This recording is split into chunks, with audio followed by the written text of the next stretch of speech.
Hi everyone, I'm Simran and our channel In Light of Law is back with its new video. In the last video, we have discussed about introduction of vicarious liability, maxims on which it is based, its common examples and constituents. And in this video, we are going to discuss about master and servant relationship in detail. So without wasting any time, let's start our topic.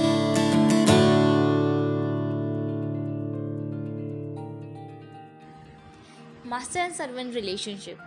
तो master servant relationship में होता क्या है कि master अपने servant की services को employ करता है, सर्वेंट से अपना काम करवाता है, और सर्वेंट वो मास्टर की कमांड और उसके इंस्ट्रक्शंस के अकॉर्डिंग काम करता है।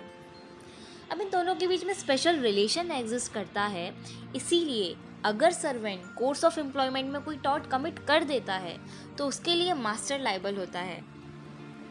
अब देखिए, सर्वेंट कौन होता है? नौकर, जो अपने मास्टर के लिए काम करता है।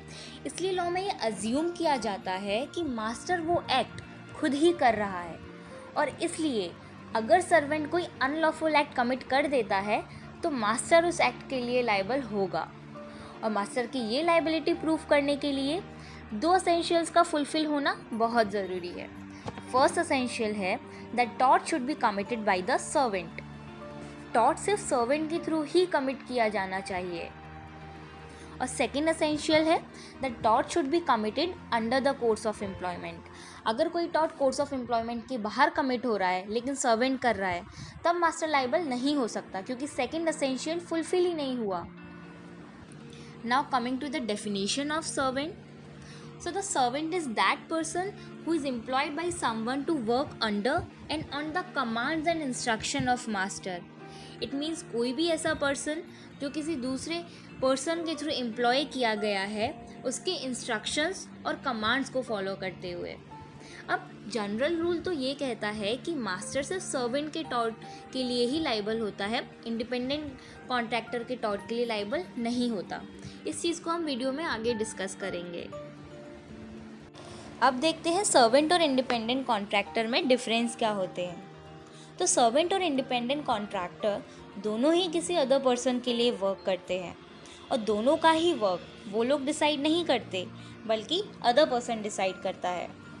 इसलिए देखने में तो ऐसा लगता है कि ये दोनों सेम कैटेगरी के हैं और मास्टर दोनों के टॉर्ट के लिए लायबल होना चाहिए, लेकिन नहीं, ऐसा नहीं होता।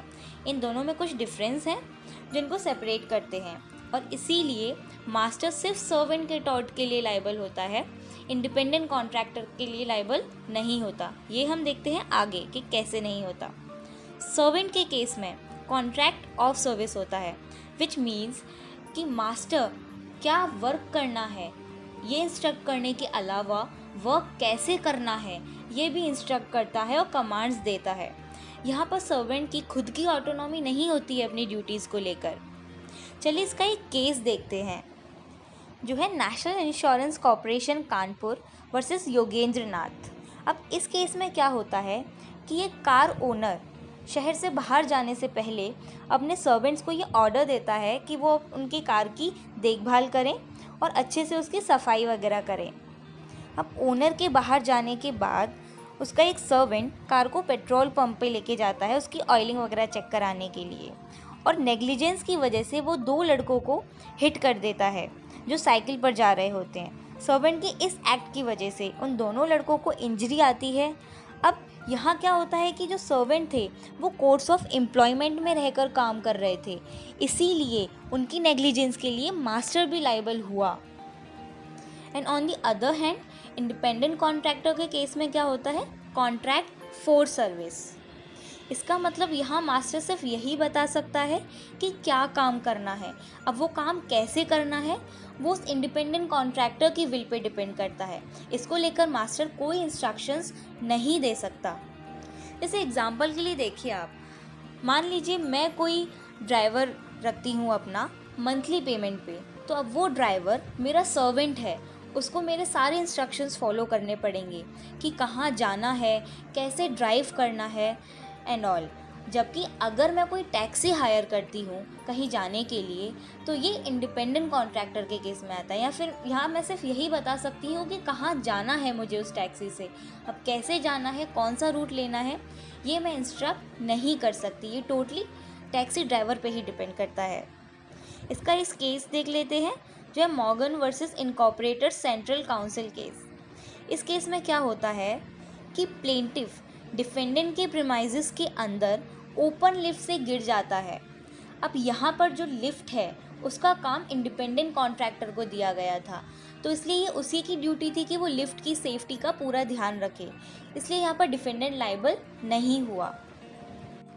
नॉर्मली मास्टर सिर्फ सर्वेंट की टॉर्ट के लिए लायबल होता है, लेकिन कुछ एक्सेप्शंस में इंडिपेंडेंट कॉन्ट्रैक्टर के रॉन्गफुल एक्ट के लिए भी मास्टर की लायबिलिटी अराइज होती है।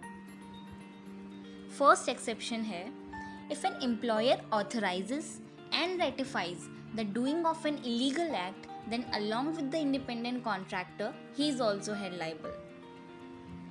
It means अगर employer या master खुद ही किसी illegal act को authorize कर देता है या बढ़ावा देता है या उस illegal act के commit होने के बाद उसको ratify करता है, तो independent contractor के साथ साथ उसकी भी liability arise होगी।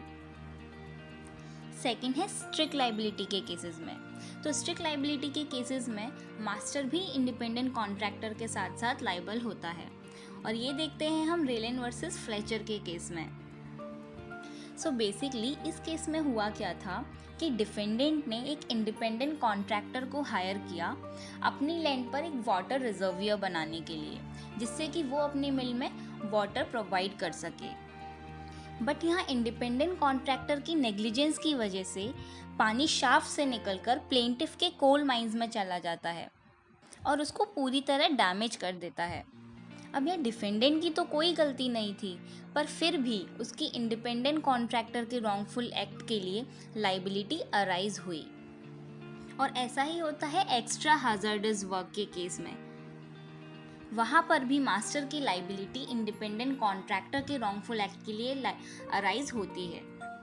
So guys, that's all for today. If you found my video helpful, then please like it and subscribe our channel in Light of Law. Thank you.